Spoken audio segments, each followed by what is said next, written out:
Good morning and welcome to the BmoreNews morning show. My name is Donnie Glover, publisher of BmoreNews.com. We also put out another publication which just came out Monday, the 18th, over a week ago, just a week ago. It's called the BlackUSA.News.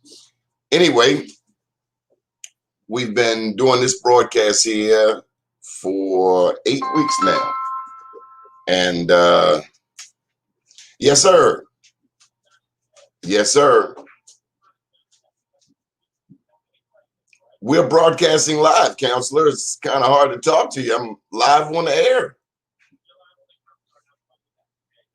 Are you going to tune in? Okay, well, I got to get back to work then.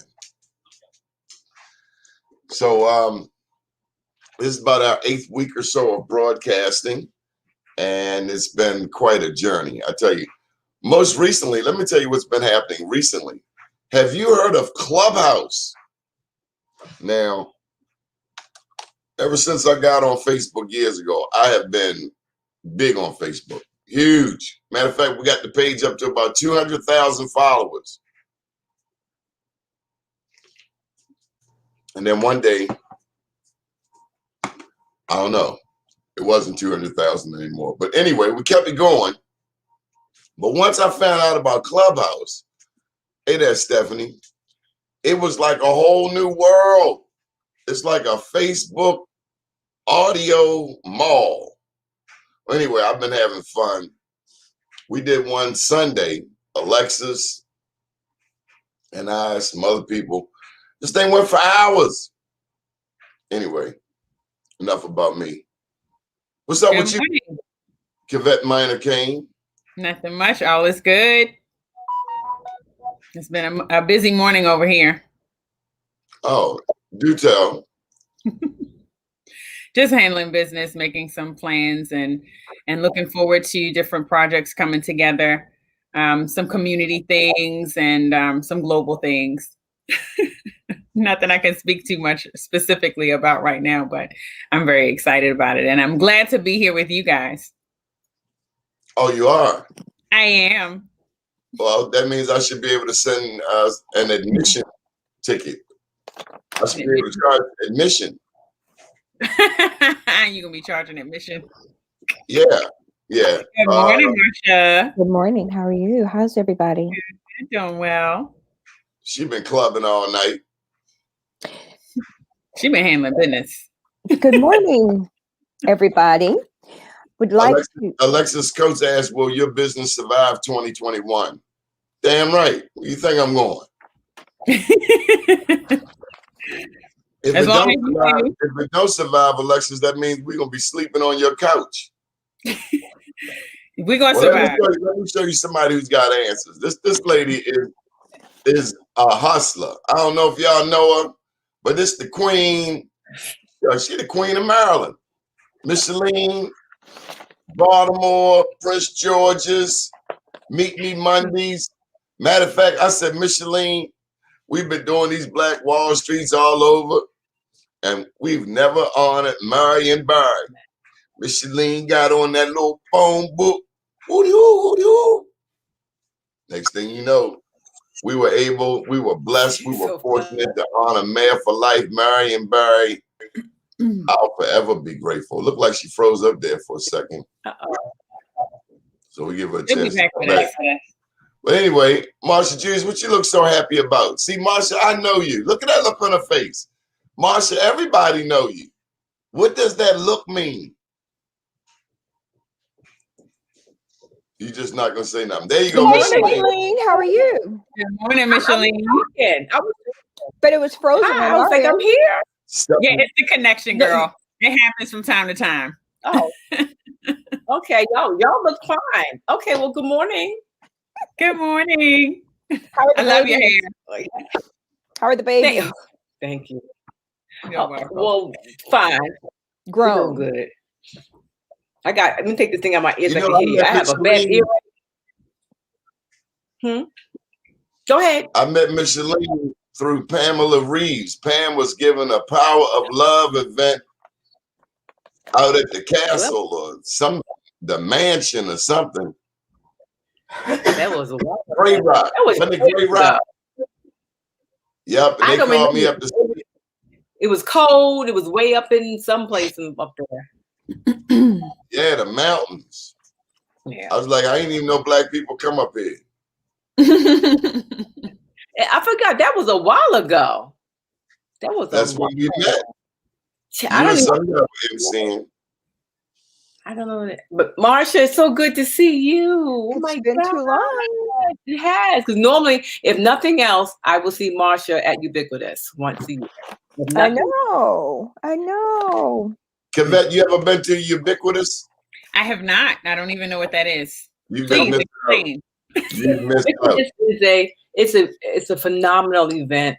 It's a women's health and wellness expo. It's all things for women of color, but you don't have to be women of color, but pretty much everything there caters to us, for our health, for our wellness, for our beauty, for our hair, everything from the inside out. It's 2 days. On Friday, we normally have an R&B singer, and on Saturdays we have R&B singer, and on Sundays we have a gospel artist. So we have panel discussions. There are tons and hundreds of vendors. We take over the entire Washington, D.C. Convention Center, and women come from all over the country. Literally, they come in for this event.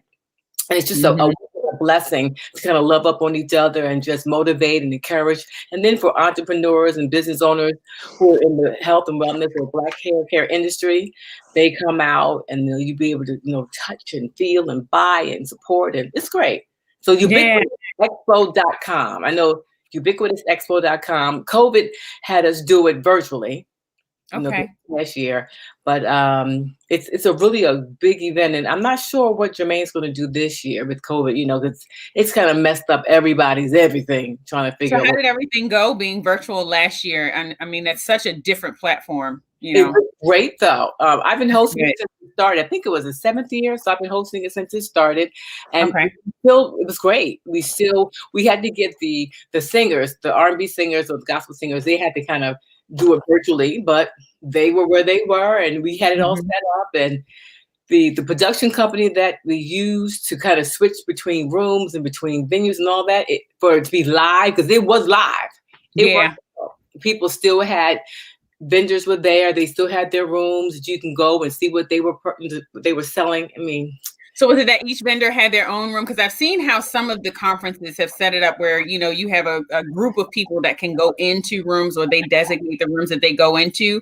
But how were people able to move around? Was there more freedom with this, or was it designated as it has been for me? It was more freedom, because once you got your code and you entered it into the lobby area. Everybody entered into the lobby. And then again, it was like an agenda. From this to this, you can go into this room and hear about, dieting and health. Between this time and this time, you can click over here and go into this room and hear about how to take care of locks. Everything had rooms that you can go into, and you had the freedom to do that. Okay, nice. Well executed. And then we had Faith, Lord, 7th Streeter, because it was year number 7. So 7th Streeter performed. And nice. Yeah, she's got a beautiful voice. Mm-hmm. Absolutely. So that was nice. Yes. So what was the theme for this past year? I'm sorry, say it again. What was the theme for this past year? I can't remember what I had on yesterday, but girl, I know. What was the theme from last year? Well, what are you planning for this year? You got one coming up, right? Are you guys going to do it virtually again this year? Well, you know what? I'll see her tomorrow. She hasn't decided, because she is a woman who is really about people being together, to touch, to hug. She's all about that. And we do realize that it's different, because people are sitting down in front of a computer all the time. So to expect women to come and sit in front of a computer again is difficult when people are used to navigating just rooms. Well, that's not the case for Bea. So with the Black Engineer of the Year Awards Conference, we already did the Women of Color back in October, and it was all virtual, and it was fabulous. The Black Engineer of the Year Awards Conference, it has been around for 35 years, and they will be virtual this year. They have an incredible amount of people that attend. For 35 years, they've grown so exponentially. They also have K through 12 programming. They have an HBCU village. They have the interview village and an HBCU reunion. But then in the middle of all of that, they have seminars. There's well over 10,000 people that have been attending every year. They fill up the total, all 3 exhibit halls in the Sheraton Washington Hotel and part of the convention center in Washington. So that's how full they are. And so when you look at it, you say, okay, now here we have all of these people who look like us that are in science, technology, engineering, and math. That's amazing within itself. We have well over 200 awardees, from young people who are student awards all the way to the top award, which is the Black Engineer of the Year, which is a very important process because there is a very professional nomination process. And everybody goes and sits. There's a team of people who are sitting in a room locked down for a whole weekend, looking at every one of those packages. And each one of those packages will tell you about that person, and then they all vote at the end of it. So, and they're all sequestered. Nobody from the career communications group is involved in it at all, which is really powerful. There are no favorites. Because you might be a big sponsor, that doesn't make any difference to those people who are sitting there going through that process. Marcia, tell us about wait a minute. And so when you go through that process and we look at people on Thursday night, they're on Friday morning, Friday afternoon, Friday evening, Saturday morning, Saturday afternoon, Saturday evening, those are awards as well as everything else that's going on. It's very powerful and inspirational. Generally, the HBCU students are bussed in or flown in to attend that are majoring in STEM. And the local areas, they're bringing in young people. So if you want to go to beya.org, and you can register and learn more about what I just said. Yes, Donnie. Awesome. Well, we're looking forward to that. How have you been coping with being quarantined and all? Are you talking about Beya? No. I'm fine. I was talking to Micheline. Oh, well, you didn't say that. You said Marcia first. Go ahead, Micheline. Marcia and Micheline. Micheline. It's 2 M's, M squared. Yeah. How am I coping? It's for me, in the beginning, it was difficult because I'm such a people person and I'm so used to being out around people doing things, and I'm a hugger when I see people. So it was, difficult in the beginning. And then I guess it really hit me like in November for some reason. Why it took to November to get to me, where I was like, there was times that I literally, I got out the bed, I went to the couch, from the couch to the bed. I had like no energy. I had no anything. And so I said to myself, Micheline, this is so not you. I mean, I was talking to myself literally like, this is not you. You've got to get yourself out of this funk. So I said, I don't know if I'm just depressed or what it is I was, but I was blessed enough to sense that I was feeling different.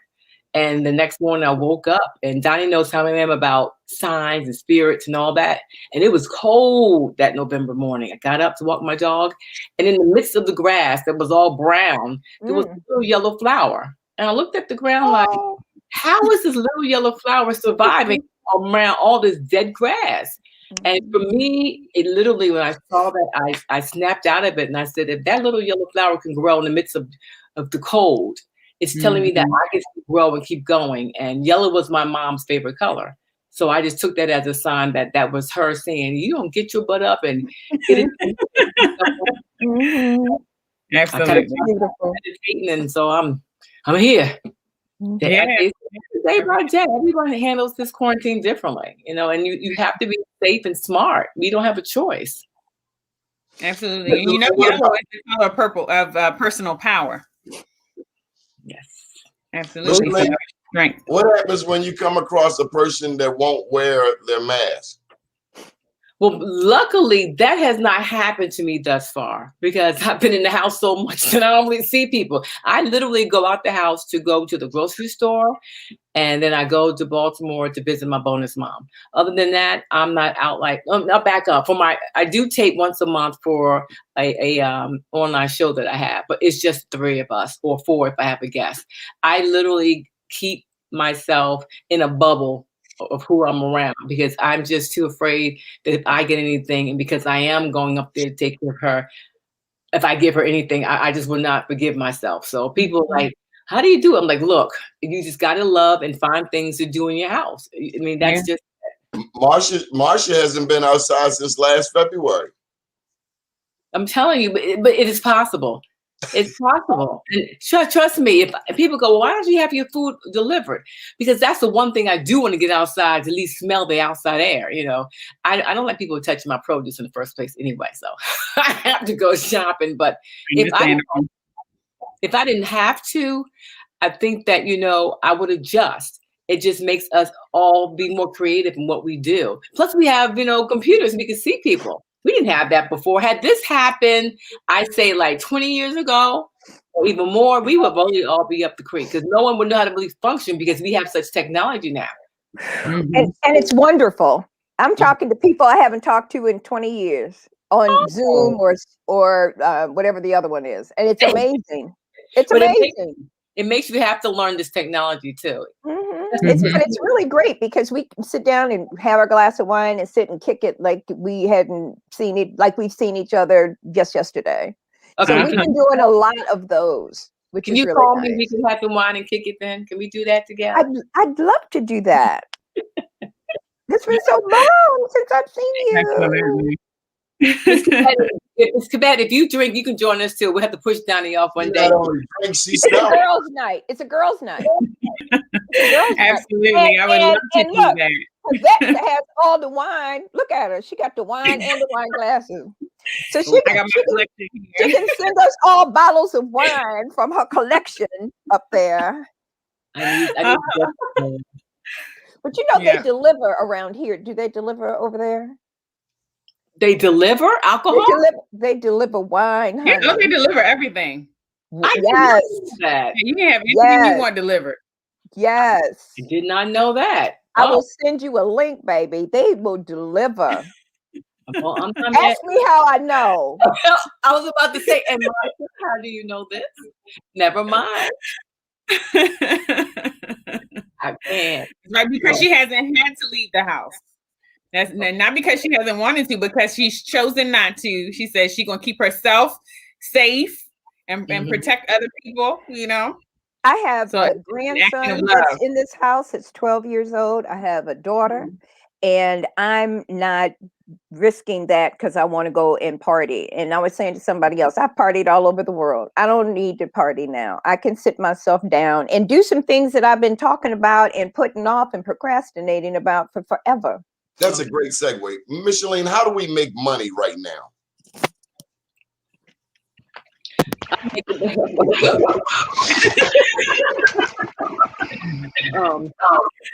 But right now, for me, you know, you guys don't know what I do. So I do PR. I'm a publicist for some certain people. And before, I was in the entertainment business. And so concerts, all the venues were open, people were coming in, you know. But once that stopped, that word that I think every American, every person in the world started using was that word pivot. You had to figure out what's the next pivot. What are you going to do? And it took me a minute, because when you're used to something always happening, you can never, whoever thought that we wouldn't be able to go out and enjoy music or your celebrities or just any of that. So it took me a minute to figure out, okay, that's all I've done, but I still have skill sets and other things. So how can I figure out how to do what I love, but not so much in entertainment in a different aspects? So I kind of opened myself up to let people know that I'm here as a publicist to do media relations, radio, television, print, whatever you need. And I had to just get people to get used to seeing me, not just with celebrities, not just with the music artists and all that. So I opened back up myself for that. But then again, you know, a lot of people that are doing online courses, online training, but that market's getting saturated. Every time you go on Instagram or Facebook, somebody's trying to sell you to come to my program, come to my speaking events, come to my whatever. And I don't, you know, put people down for whatever their hustle is to make money, but I always feel that whatever you want to do, you got to have joy in it. You can't do it just for the money, because even through this pandemic, if you have a heart and a belief, which I know I have, and I know it's my income has gone from this to this, but I'm still here and I'm still working with this and I'm still functioning with this. And I believe that this too shall pass. But I wish, as a community of brown people that are on this platform right now, we understand that we still need to help. If someone says, sister, how did you get that business started during this pandemic? Because I have all these ideas, but I can't figure out. Instead of saying, girl, it was hard work. I got prayed. It was long nights. We always know it's hard work and long nights. But why not offer someone, I called this person, I went to this website, I did that. Right now, that's what we need to give people more of an instruction guide, not just to say, it's hard work, a long night. Give people a night and show them, so we can have more entrepreneurs. But Micheline, that's how people are making their courses. They're charging them for that information. Then they lose their business, right?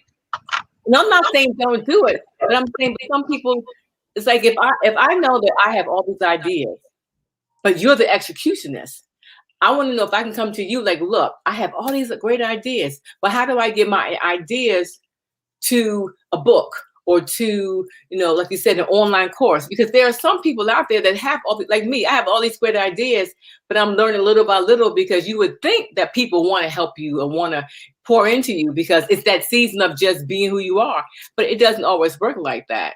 So I understand. Yeah, I hear you. I'm asking the question in kind of a facetious manner.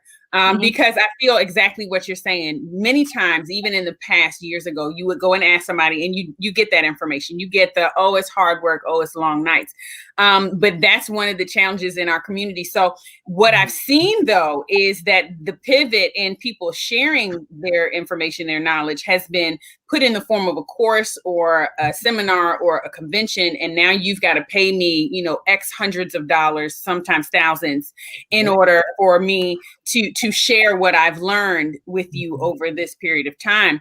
And so what is your response to that? I mean, do you believe that it should cost someone, you know, $3,000 to learn how to, you know, set up their business, or should it be something that we share within our community? I still think that everything has a cost and everybody has a value. So you have to decide on what's the cost of your value. And I know for me, I've always been a giver. And I believe that, you know, if I'm going to pour into somebody, I'm going to pour into them from the heart. And there are going to be things and opportunities that I have to charge because, like you said, you know, it costs people to know people. And I have to say that it's a difference between having a connection and then having a contact. And I tell people that all the time. If they can distinguish the difference between the two, it will help a lot of people. But so okay, so I have a lot of contacts. You might have a lot of contacts in your phone or jotting down a piece of paper, but are you connected to them? You know, can you pick up the phone and call them and they're going to make something happen for you? It's a difference. Everybody can't do that. You can have a contact for the person who owns a jet, but are you connected enough that if you call him, he's going to let you get on his jet? It doesn't work like that. Right. And so I always base my life on, I know a lot of people, and I have a lot of people in my phone I can call, but should I be the one that, because they have what they have, just assume that they're supposed to help me get to where I want to be? It doesn't work like that. Right. So then the question then is, where do we draw the line? So just like you said, we have to be, and we recognize that those who are professionals have spent money on gaining the knowledge that they've gained. They've, you know, bought courses and certifications, and they spent time studying and researching on their own to put together this information. So then how much should be given back in terms of just generosity, and where do you draw the line with how much you charge based on the circumstances and what our community can afford? And that's an excellent question, because again, they always say you pay for what you want. You always find money for the things you want, which I believe is so true. And I was sitting here yesterday, and I said to myself, where I am, I understand I'm responsible for me. You know, everyone's in a pandemic, everyone's going through whatever, but how can I better serve myself and still pay it forward? Because a giver is a giver regardless. And then you have some people going to take just to take. But once you decide on, and like for me, okay, I want to charge $39.99, you know, or whatever the price is going to be, you've got to comfortable with that, and you've got to be able to say, and that's what I struggle with. It's going to be this much for me to do X, Y, and Z for you, and stand for it. And you can't always say that, you know, I'm gonna give it away for free, because even though I have a saying, if it's free, it's for me. I mean, I believe that if I can get it free, I'm gonna accept it. But at some point in time, you got to understand that that free really isn't free when you think about things. Well, free always costs you something. Thank you. It always will. And I just wish that, you know, when I did my morning walk, I said, gosh, as I don't know why, but I was saying to myself, as a Black woman, African-American woman, no one can walk in my shoes and tell me how I'm supposed to feel on this day about the decisions I make. No one should be able to tell me.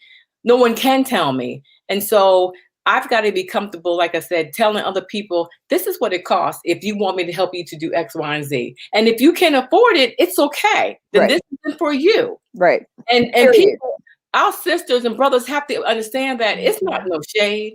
It's not being negative, mean. It's just being honest. Because if you go to somebody not within our race, do you expect that they got to give you a discount? They're not. Free, offer you, you know, broker a deal. It is what it is. And Black people and people of color have to understand that it should be that way for us as well. We should not have double standards within our community, what our worth and our value is, because we are valuable and we can be valued people if we allow each other to see the value in us. Yeah. So then looking for the resources within our community becomes the challenge, or the necessary focus. Because at this time, just like you said, we've had a lot of businesses that we would walk into on a regular basis that we can't walk into anymore. We can't go and network the way that we used to, you know, with folks working from home. So then the question is, where are we coming together so that we can network online and still be able to feed into our community by purchasing the services, and even still being able to find those who, because their situation has shifted and maybe they can't afford as much, how generous can we be with them, or who could maybe make up the difference? I think that it's really about how you package your information and how you use the people that are in your circle of influence. There are people that are in the inner circle of influence, and there are people who are in the outer circle of influence, and which ones are givers and which ones are takers and which ones are open to you. And have you done an assessment of each one of those people and what resources they have available? Right. And how can they help you? I called somebody the other day, and she said, I can't talk now, but we're going to talk at 2:30. And we were on the phone from 2:30 to 4:30, mapping out what we're going to do. Right. And we have a strategic plan that kicks off in March. Now, how did you get to that point? I already knew what she had. She already knew what I had. And what are we going to do together to make certain that we're still whole through this whole process? Absolutely. Right? And you can't do it lightly. You have to be intentional. Yeah. But quite frankly, I've got all these big sheets all over everywhere that I'm sitting down writing. What is it that I really want to do at my age, in my house, on lockdown, right? Well, you have such a wealth of experience to share. Absolutely. So, but the point of it is that you've got to look at where you are, because were we not in a pandemic, no telling where I might be. Where in the world is Marsha Jews? Right? Literally. You don't know. Okay. So I might be in Egypt or Africa somewhere. Who knows? But those are the options that are available when we're in a normal environment. Right. So what would I have done in each one of those places that I have relationships in? How can I now take those relationships that are sitting over there and do something else with them? Right. Which is critical. Right. So that was at the end of our point, and I've got another one tonight at 7 with another friend of mine. We're going to sit down. I got another sheet of paper that I worked all that out. And I started the conversation. He said, I can't do this all right now. We're going to have to do it on Tuesday at 7 o'clock. I said, okay, cool. So that's what we're going to do. But I'm going to be ready. Everything is already planned out, laid out to make certain that happens. We want to say hello to showing us that we would be able to understand these connections in our or these contexts in our community to make the connections. You have to. That's how you're going to survive. Yeah. Go ahead, Johnny.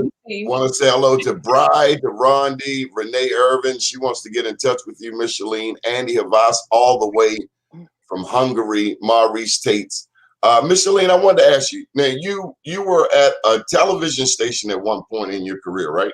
27 years. Tell me tell me about the transition. And let me say, I personally am very, very proud of you, because you mentioned the pivot earlier.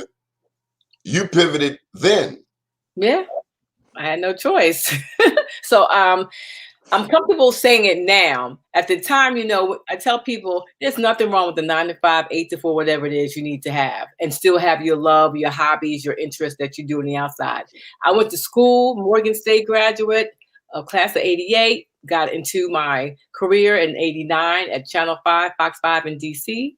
And from there, I started pretty much, coming out of college, learning whatever from school, and blossoming for 27 years at Fox 5.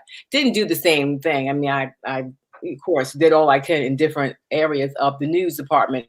But in 2017, they told me that they would eliminate my position. It was more to it than that. I'm not a fool. I was really doing me outside of my 8 hours. I was hosting events. I was speaking events. I was meeting celebrities. I was traveling. I was doing my own Meet Me Monday. I mean, I was just doing so much of me. And they gave me an ultimatum. You work for Meet Me Monday or you work here, which I couldn't understand because I was never late, never called out on Tuesday. I mean, all the things you do, I gave them 9, 10, whatever hours, a great employee. But they looked at my outside and felt like, how are you meeting celebrities? How are you going here? How are you doing all this? But they weren't those same celebrities on TV. And I kept saying, well, these are my friends, like the whole context, but they are my friends. I can call them, hey, and have an event. Come through to my free event. Wasn't getting paid for it, wasn't paying people, none of that. But that became like too much for them. And at the end of things. But 2017 came, I said their elimination was God's elevation.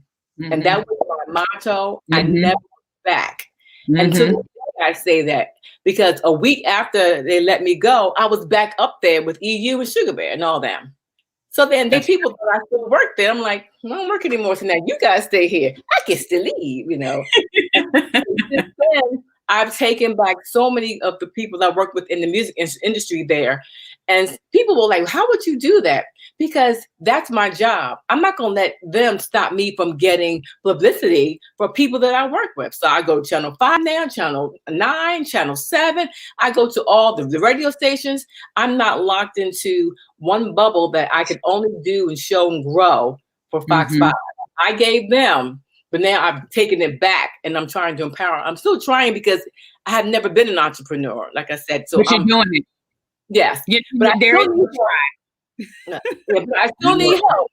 You weren't full-time entrepreneur. You have always been an entrepreneur. You've always been a hustler. Well, thank you. Thank you. But you know what, like I was saying, there's things that I still need because, I'll be 55 this year. I'm 54. Oh, when you're so old. Huh? You're so old. I'm saying that sarcastically with all this gray hair. Right. But when they let me go, my first thing was like, I knew that I was not going to just go out and get another job or career because of my age. That's one of the things you do have to look at. I am over 50, but I knew that I still have value and I knew that I am still valuable and that someone still would want to use me in my services. So like Donnie said, I'm full-time entrepreneur. There is no 8 to 4, 9 to 5. It's a 24-hour day, chunks of time here, chunks of time there. But my internal joy is happy. And I have a peace that I didn't have before. Really? No, seriously. Tell me about it. I do. I have a peace because I know that, hey, this is not a good example, but if I don't kill it, I don't eat it, so to speak. You know. Oh yeah. So I have to get out there. I have to figure it out. Yeah. And I still can make mistakes. I still could not be. I am my perfect in this realm of being a publicist, because there are so many people that say I'm a PR person. I do PR to PR, and I'm like, it's a difference. Yes, I do PR, but I am a media relations specialist. I know about the media. I know how to get you into places like radio, television, and print. So when people come to me and they want me to map out this and do these marketing plans, I'm like, that's not what I do. And I will not accept the job just because I might want to work with them if I can't give them all that they need. Because again, that comes back to my name. And you know, my business is a media group. And it's group, it's just group me right now, but I'm thinking of big enough that it's gonna be a group. And it's I'll be able to bring more people in. So Marsha, you can relate to that? Oh yeah. I just, I like being my own person, and I've always had a little something on the side hustling, you know, always had some kind of consultation or consultancy or working on some kind of project or setting up somebody's trade show or event, but there's peace to it. And too often, my last position, excuse me, was with the Living Classrooms Foundation. So you went through a similar transition. And they decided that they didn't need that. They brought in the people who actually were doing all the equipment, bringing in the equipment and setting it up, and tables and chairs. And they they said, we'll just do everything. You don't have to pay anybody, and it'll be part of our contract, and we'll get a piece of all the money that comes in. Now, what that didn't do is all of the other stuff that I was doing that had nothing to do with the events, but with the art gallery. And it dawned on me, at first I was mad. I was like, yes, you were. Oh my God, she was mad. Micheline, the girl was ready to go. She was ready to go. A mad Marsha? I can't see that. Oh, girl, you know, baby, she has her own name. She has her own name. And an ID. She has an ID. She has her own name. Your head spin all the way around. Watch out. But it was also a racist thing because I was really very opinionated and outspoken. And I know that. And I know that. I already know that. And maybe about not even a year prior, I had cussed out the CEO. Oh. But he was disrespectful. And he was disrespectful. He was disrespectful to a Black woman that is from South Bend, Indiana, and I don't play that. And I don't care how cute you think you are and where you are in this city and who you think you might be, but you cannot disrespect me and expect me to walk away and not do anything and tuck my tail and keep it moving. That's not who I am. And he just waited for the right time when he could fire me. That's for real. But it was wrong. And when you look at a whole organization, and if you look at the whole organization and any organization, and you look at where the Black people are, how much money the Black people are making, what the Black people's titles are, and how much work of somebody else that does not look like you is doing, of giving you their work to make 10 times more than what you make it. So that is an issue. That's a real issue. I'm sorry. This was at a Black museum? Well, see, you got the building free. No, $1. You got $1. I think they paid $1 for the building. $1. You paid $1 for the building. That's worth million. And the location was properly situated to support and to help the community understand that there was a serious historical context on that piece of property in that general area. And that was the Frederick Douglass Maritime Park Museum. And it was Isaac Myers and their whole business down there. And, you know, that was real. And so they took advantage of that. I don't blame them. But, you know, when you look at the leadership, all the leadership's white. Marsha, that's talking about the museum that from yes. Okay. That's what I thought you were. I'm like, yes. Okay. But yes. get it 100% when you say that, because like I said, it's no, working at Fox in DC, I had to find I was constantly saying, they're like, oh, you work for that Fox, you work for that Fox. I'm like, I always equated it, same parents, Fox News and WTTG Fox, different. Same parents, different kids. So people understood that whatever your views and opinions are of the parent company, we're the kids. We're the siblings. We don't always like our family members, but this is where I work. This is what I do. And I had to always, I felt like as a Black woman, oh, you work for that racist station. Oh, yes. Oh, yeah. I'm like, you know what, people? Black people have always worked for, will always work for, unless it's their own. And sometimes you can be, racist against your own, with people who don't like them, that they are intimidated by, that they feel are doing more than them, and they can't figure out how they can do as much as them.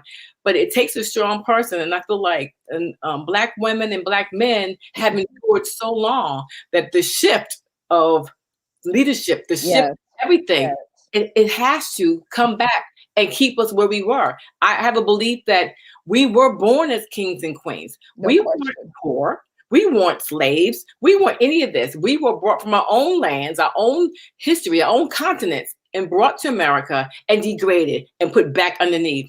But on a regular for centuries. Right. So I tell people, when I went to Egypt, I'm going to Africa. And people don't see that. Africa is humongous. You can drop the United States inside of Africa and it just gets lost. So I tell people, stop thinking that Africa is just starving babies, flies flying around. It is a rich place. Yes. And I mean, growing up, I was afraid and intimidated to go to Africa because all you saw on TV was emaciated. That's all we saw. So I think that it paralyzed our own culture and our beliefs and understanding. Yes. To really go over there and see that is not what we're being shown here. But when you go over there and see the people that have the wealth, who are living off the wealth, and they don't look like us, it makes you say, well, wait a minute. It's not like that over here. There's money. People are living in mansions. Every car is a Mercedes. I mean, so that's what I want our history, because I feel that shift is coming. But it's up to us to teach those coming up that we are a race that was born to thrive and survive. And we are still kings and queens. This Black Lives Matter, my life matters. Every life matters. But because we are Black, because we are women and men living in our skin, we know the value and the difference of every movement that we make.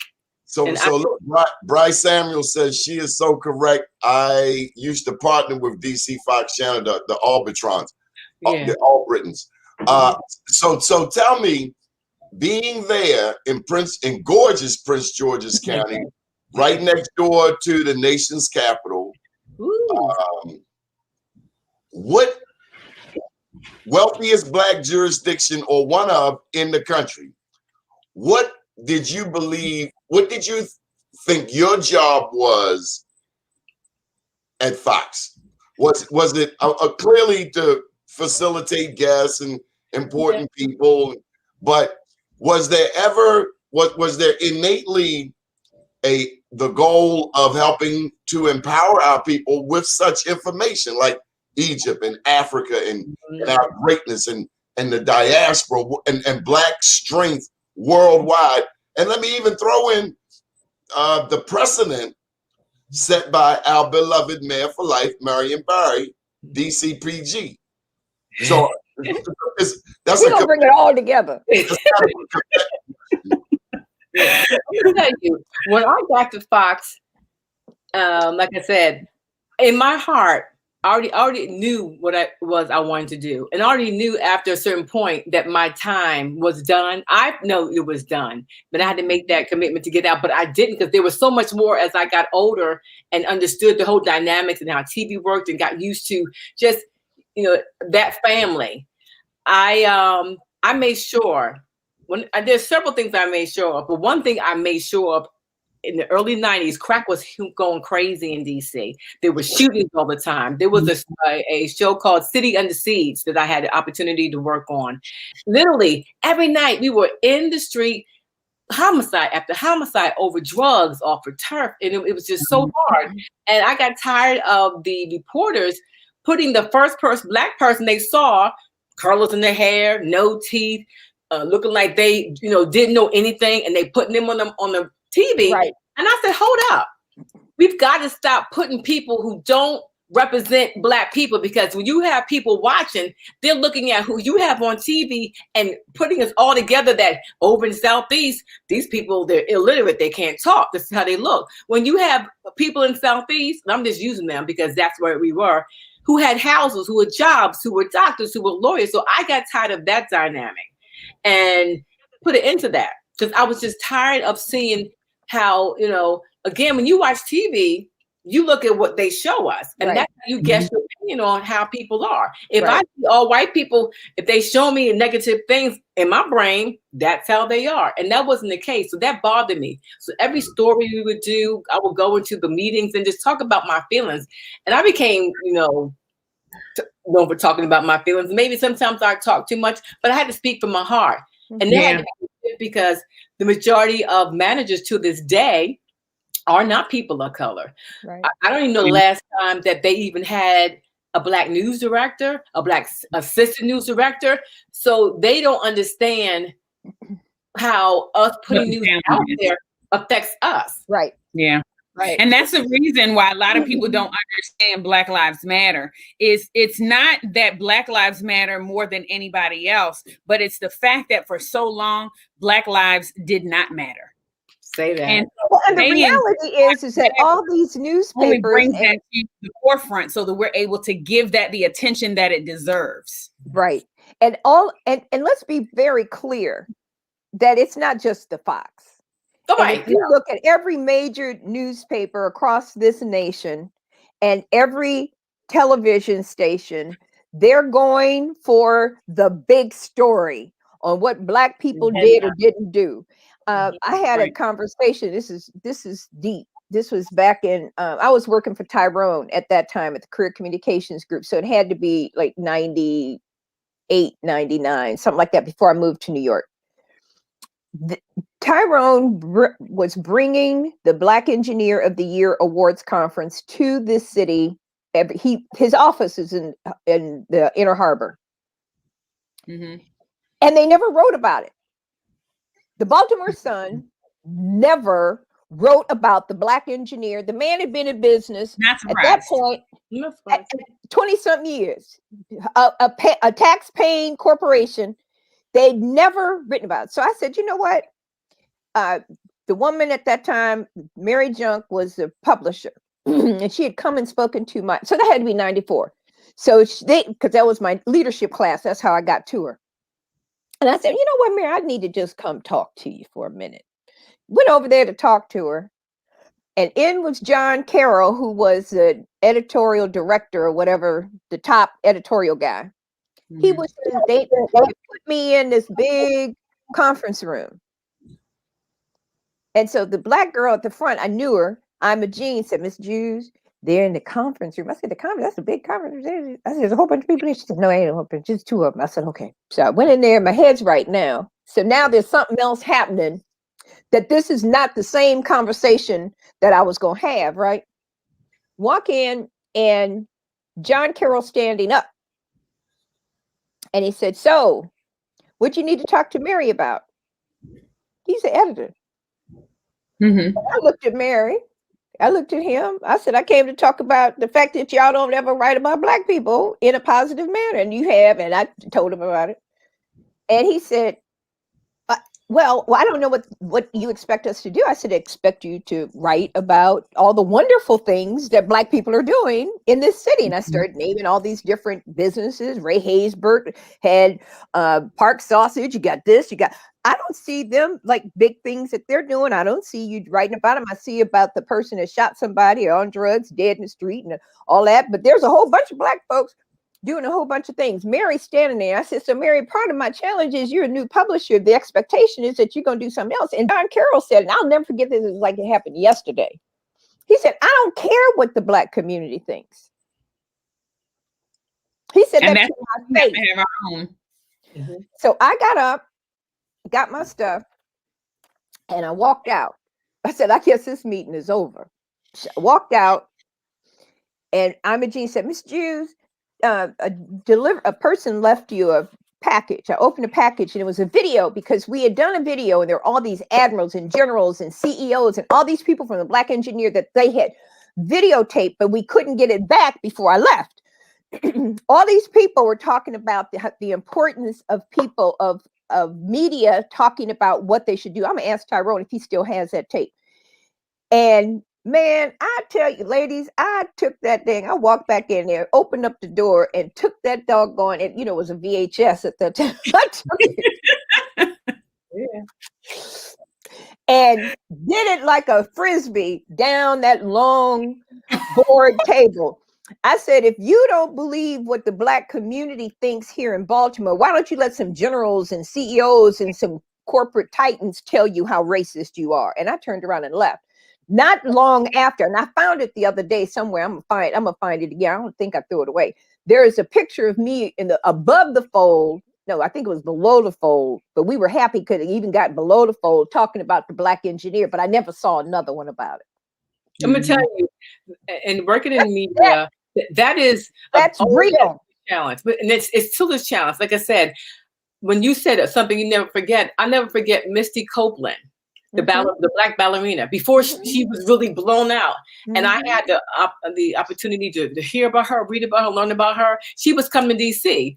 They fought me tooth and nail. Misty Copeland, who is she? Misty Copeland, we don't know who she is. But once she all of a sudden picked up, they like, oh my, they did the interview, but they were like fighting me tooth and nail. I'm like, you guys don't understand. And so Allison Seymour was the anchor at the time, and her daughter Sydney was in ballet class. And at the time, Sydney was, a little thicker for a ballerina, but she was still in there. Right. Allison, said, look, you can't give up. They brought her up to the station. She got to meet Misty. She cried like a baby because she was seeing her idol. And so they saw that.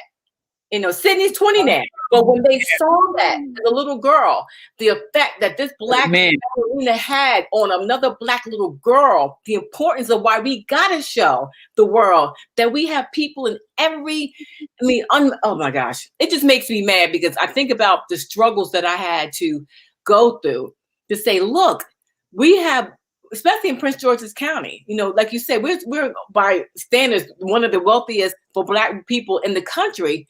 But all you want to do is show the violence, the destruction. But you don't do that in Montgomery County. You don't do that in Alexandria. Everything is always la la la la, and that's not the truth. They have crime in Montgomery County and Alexandria. But I'm saying it's always the struggle. And even though I'm not there and I'm pitching my clients, I'm like, you guys, there are so many amazing people doing amazing things. Stop just having all the Black people who are the singers or the athletes, because we're more than just great at athletics and singing and dancing. I mean, we have great doctors and lawyers, and especially with COVID, I'm like, this is a great doctor to have on to talk about. That's why we have to take the opportunity to promote for ourselves. So platforms like what Donnie has created here with BmoreNews is absolutely essential for us. We need to have BmoreNews in every Black city around the country so that there is a media center for those promotions. And my personal challenge, and I haven't even talked to anybody about this, but my personal challenge for Black History Month, which is coming up, just in a few days, is to find in my own family those who have been successful in history. Like one of the things that promotes a great idea.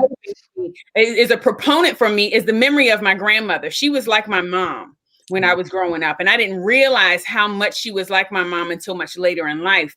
But she was so significant because she was an educated Black woman. She graduated from college. She was a founding member of one of the first Black nursing sororities in the country.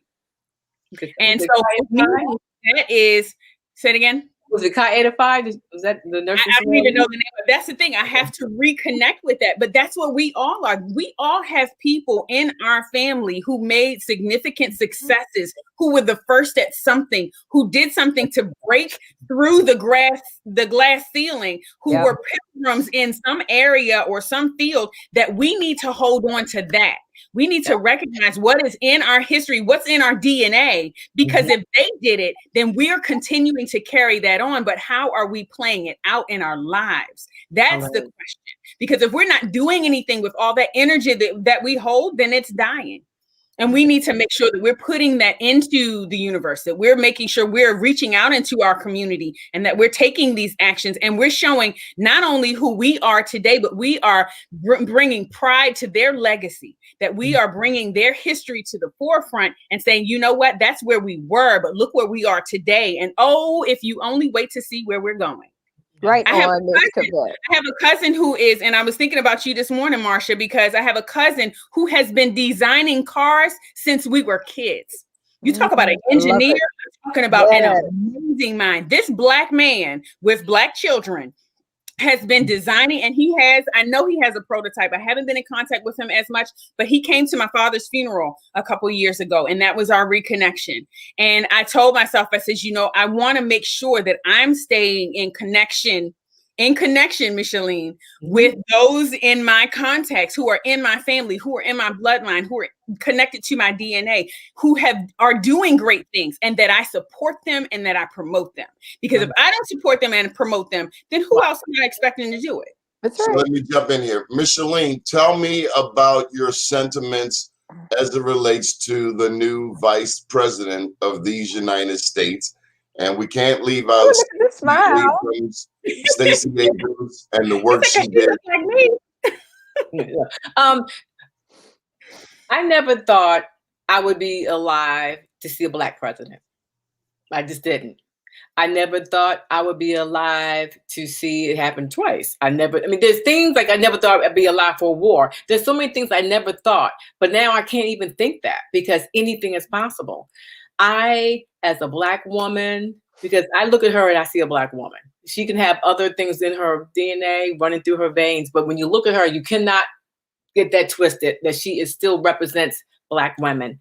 And my heart is overwhelmed, because it goes to show people who doubted our success, doubted our vision, doubted our dreams, that women put her there. Females put her there. No question. You cannot tell me that it wasn't a collective power of every race of woman in the United States that went to that poll. And I will say, I'm a member of Delta Sigma Theta. So people. There you go. Hey, there you go. I was asking about that. I could care less what color color she wears. She had support from every single sorority in the Divine Nine. Not every single person, but the Divine Nine sisterhood as a whole came together. And God, Stacey Abrams. Oh my gosh, it's like a driving force of women. Yeah, that's a bad sister. We ain't taking this anymore. She said, "You won't make me governor, but I'm gonna show you what I'm gonna do." Oh my gosh, I got a little something to your point. I love what you said, that she's got other things running in her DNA. She's a Black American woman. Because recently I've kind of gone through this, perspective, especially with the change of the year. And a lot of us do that, reflecting and, resetting our goals and setting resolutions and things that we're going to do and adjusting and growing. And so for myself, and, I looked at, so we talked about it a few times here, Marcia, about how, we have been identified as a community by other people. They have always given us our names. So they called us Negroes at one time, and then they decided to call us Black. And then they decided to call us African American. And so for me personally, even over the holidays, looking at Kwanzaa and what that represents for our culture here and identifying my own culture, I had to say, well, who am I? Because I don't want to continue to go by these names and identifications that other people give me this tag and they stick it on my back and then I have to wear it for the rest of my life. No, I want to identify who I am. And so what I came to was that I am a Black American woman, because first of all, I understand that I'm not just African. Right. I am Native American, and I also am Irish American. You know, when I did the genealogy research and I look back in my history and understand where my family came from, that those are the things that make me up. So I'm not just limited to what they want to call me. And understanding who I am, I have to recognize those in my ancestry and those in my history, so that I'm able to understand my culture of where I am today. But that is so many of us. So many of us are mixed culture. And so in the United States, for us to identify ourselves as Black Americans is really the most accurate, because we can't say that we're just African American. There were Native Americans here who many of us are blended with those families. Amen. You know, and there were many white immigrants who came over who were discriminated against when they first got here as well. And many of us are part of those families as well. So we have to recognize our heritage, but then to understand what is our culture today. How are we exhibiting that? And how do we come together in unity? Umoja, the first principle of Kwanzaa, being able to recognize how we're coming together as a community. And do you I just call myself Black with a capital B. Yeah, I love saying I'm a Black woman. To me, when I say I'm a Black woman, with a capital B. Good. I don't say I'm African American. That's too much work. That's too much work. And it feels good. It's the power. Yeah. And I love how you said it's too much work. I don't want to do all that. I got to think and all that. And somebody in the family did all that. And I was like, what do you do with all that? And now, you know, they're all dead. I can't even talk to them. I'm Black. I'm dead. But Marsha, we can look at you and see you've got some other things mixed in with you, aside from the African. The thing when is, I open that mouth, that makes you Black, though. But that's the difference. It's not just African American. Right. It is I'm a Black American because I'm blended. And to me, Black. Like you said, I love the fact what you said, because people look at Black people and they assume we all are descendants of slaves. We all all that. We all, and that's so I not got slaves in my history. Yeah, you know, and we can't deny that, but that's not it, right? Get out my face, because you don't do that. I know for the Bowmans, we've done the tracing from Nigeria, so I know we came from Africa and Nigeria, and it's Igbo tribe. We went from Nigeria to London to South Carolina, and then the Bowmans just migrated. I found out that I'm related. I mean, and we have a book about the Bowmans. So I was able to go back to from the 1800s up to present time. We have all our strands, all our lineage. Wow. We have it written down from every female who got married. So I have all these other last names on paper.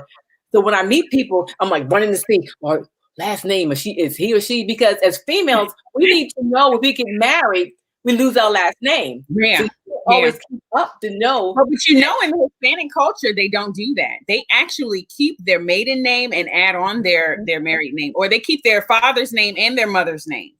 So, I mean, you know, when you talk to many Hispanic people, they got like 5 or 6 names. Right. Yeah. I never thought about that. Yeah. That comes from being able to keep that heritage. And I didn't learn that until I spent the time that I lived in Puerto Rico. And it really helped me to understand how this culture of people have maintained their culture, how they have held on to it, and how they've unified, because it's so much carried in a name. There's so much carried in a name.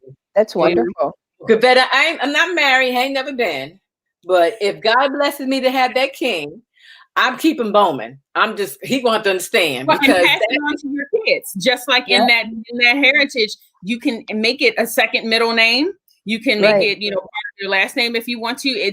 We have the freedom to do that. We have to be just conscious about what we're choosing, and what we're going to do. Yeah, I kept absolutely. my maiden name.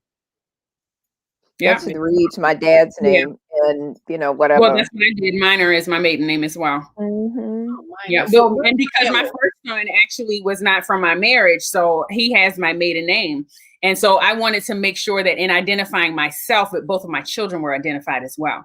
Oh, so whenever someone identifies me, they say, "Oh, what's your first name? What's your last name?" It's Kivette Minor Kane, because both of my kids will always be attached to me, and that's important for us as well. I'm a life insurance agent. And so financially, when we do estate planning, it is essential for us to be able to identify our descendants who are going to be beneficiaries of the wealth that we leave behind. And a name is very significant in that process. So we want to pay close attention to that and make sure that in the Black community, we don't lose that wealth because we, you know, have lost the name. So let's get back with you, Ms. Cavett. We have to get in touch after all this. Absolutely. Absolutely. I look forward to it. So, Micheline Bowman, we thank you for coming out today and sharing so much of yourself.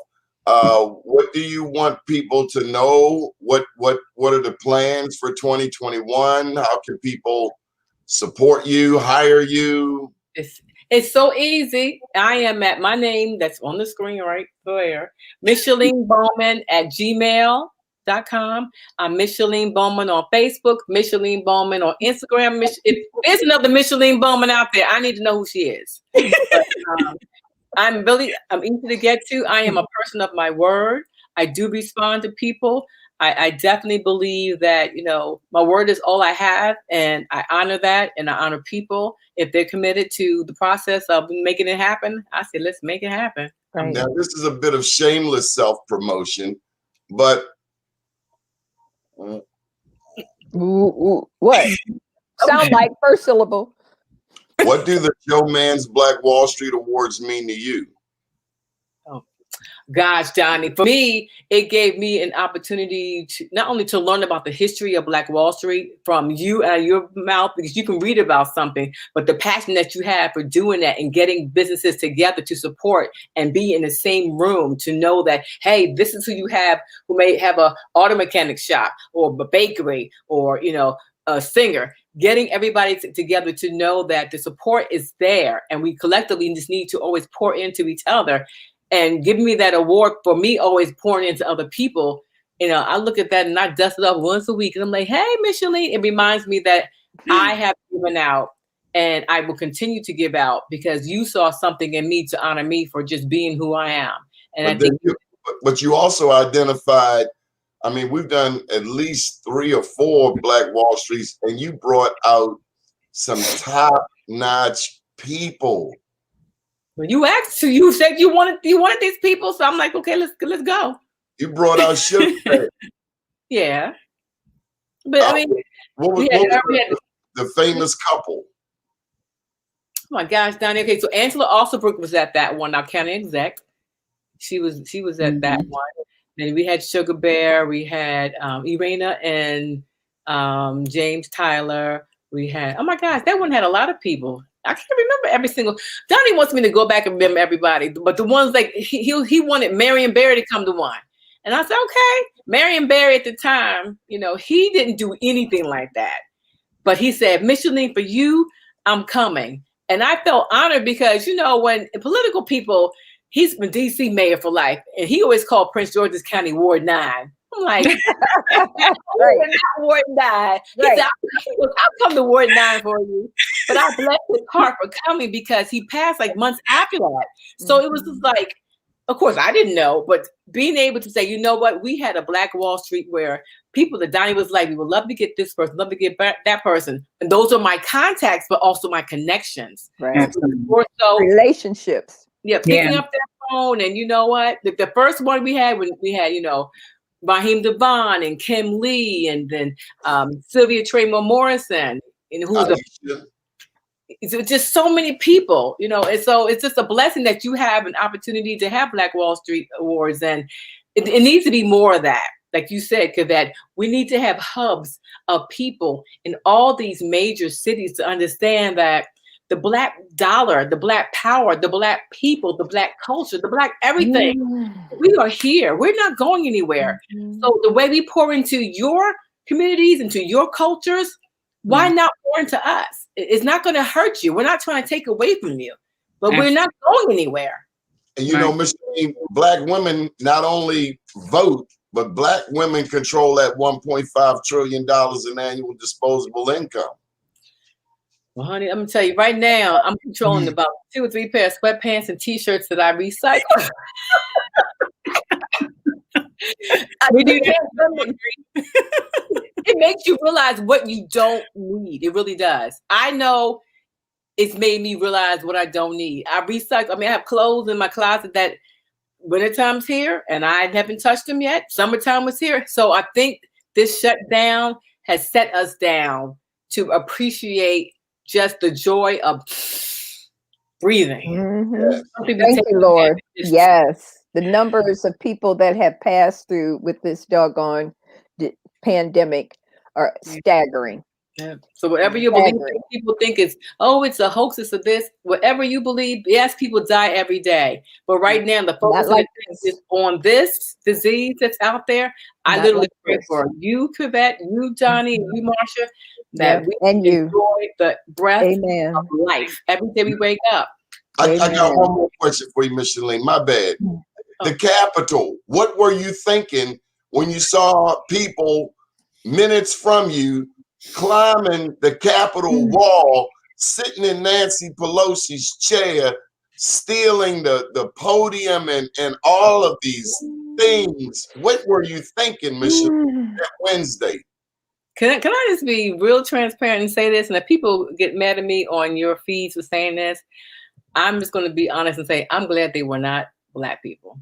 Because I felt like it would have been a massacre of dead people. They would just come in there and just start shooting. That's how I agree.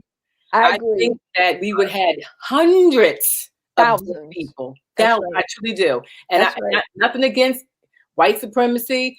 That's your opinion. If you support it or don't. I don't support it. I support just people. I love people. I love all races, creeds. I love people. But if they don't love me, that's your issue. But I truly believe as a Black woman, if those were Black women and men, the headlines would have been different. Yeah. It would have been a different everything. It was a historical day on the 6th of January, but the headlines would not have been what they were. At all. And we would not, President Trump at the time would not be standing up there telling them to go home and it's okay. You know, those words out of his mouth would not have been that. I believe that, like I said, thousands, like Marsha said, thousands of bodies. We would have lost families across the country that came in. Because then I think at that point, if it had been, there would have been a whole new attitude about what Black people would have received in other cities by police and by other militia. They would have taken that from Washington and moved it to all these other communities. Man, did you see what they do? Okay, and then they go out and find our children in those different communities, and it would have been a massacre. It would. And Micheline, also got to tell you on this show, and thank you for coming out this morning. We also had Tim Adams, the mayor of Bowie. Oh, yes. For comptroller of the state of Maryland. And we also had the mayor of Greenbelt, Colin Byrd, who's challenging Steny Hoyer. Ooh, that's going to be a big one. Because Steny, that's going to be a big one. Tim, if I'm not mistaken, I live in Bowie, but I'm not in the city, like Bowie proper, to get the tax stuff that Bowie has. And if I'm not mistaken, I think he's married to my sorority sister from Morgan, if I'm not mistaken, if it's the same guy I'm thinking. Yeah. But yeah, so it's a blessing. Like I said, I thank you for having me on. I'm Kavette, she just giving me energy. So she got wine behind her. I'm like, okay, I'm ready to hang up and go crack a bottle open and get my life. We're gonna do that Zoom with wine, yeah. You're talking about other wine. I need to talk to you about my Drizzly. You can call Drizzly and get the wine delivered. No, I'm gonna call her so I can get my estate plan and all that together for my policy before I start drinking. I might be writing down the wrong kids on the beneficiary policy or something. Micheline, we love you. Thank you for all you do. Thank you for sharing with us. Thank you so much. It was awesome to meet you. I look forward to connecting. Marsha, you have to plug Baya before we go. February the 11th, excuse me, through the 13th, here, Baya.org. HBCU Village. HBCU, you talking, go ahead. HBCU Village. BEYA.org. 35 years, folks. This is one of the largest. This is the largest gathering of Blacks in science and technology, featuring generals and admirals, including the new, Lloyd Austin, 4-star. He was an honoree in the Stars and Stripes. And he's a member of Stars and Stripes, which is part of the Black Engineer of the Year Awards. And if you go to Baya.org, BEYA.org, And make sure you list for the HBCU Village, the K through 12 Village, and the Interview Village, as well as the HBCU Reunion. They have lots of activities going on, and it's virtual, and it's going to be a blast. Okay, can you, after this is over, we connect? If you're open for it, I would love to pitch this to television. Sure. Because everything's virtual now anyway, so they don't have to worry about coming in. We can just try to set up a Zoom. That's great. Okay. And Kavette, if you got something going on, you need some TV or radio stuff, look at me pushing myself, but I'm just like, We're going to connect, girl. Yeah. We're going to do that. You must take Micheline her paycheck. Up to date, down tomorrow, do your day and everything will follow. Nothing to it but to do it. I got to do it regardless of how I feel. I am somebody. I am my brother and sister's keeper. Good morning, Baltimore. Good morning, Baltimore. Good morning, Baltimore. Good morning, Baltimore.